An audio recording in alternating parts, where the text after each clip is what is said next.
I guess what comes to mind for me was when I was back in that international division and we were working to stand up these companies around the world.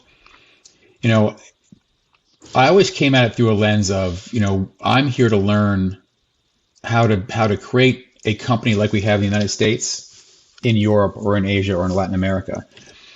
And I remember very discreetly, we were in a meeting in Italy. Actually, at the time, we were forming an Italian company called Omnitel with a few of our partners, and it kind of struck me that while I was sitting there waiting to hear all these great ideas from the Italian team and from our partners in Europe, they were looking at all of us saying, "Hey, look, we brought you in here to help us build this company because you have a great company in the United States. We need you to step up."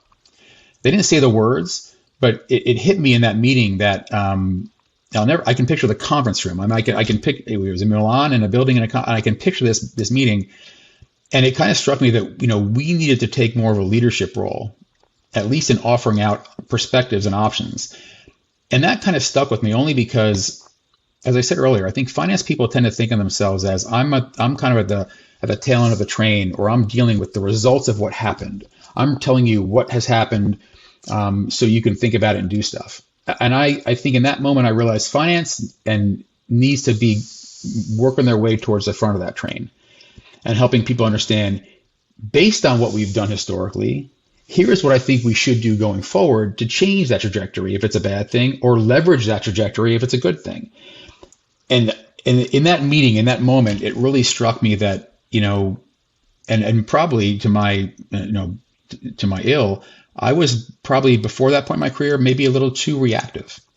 But that's the moment where I thought about, holy moly, I gotta rethink this. I gotta change my entire perspective. I need to be more proactive. I need to lean in. I need to step up and make suggestions. And I need to be more of a leader as opposed to we're finance, we're here to help on the back end. But it sticks. I talk about it all the time because it sticks with me. And I think when I see people in finance who are early in their career and they're kind of leaning back in their chair and they're not really, I can see there's something they want to say, but they're not really sure they want to say it. You call on those people. Hey, Lisa, looks like you have something to say. Oh, no, come on, say it.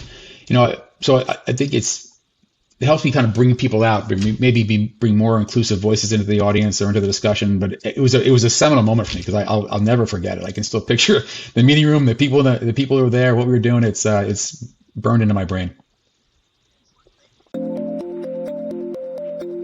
This podcast is made possible by Ledge.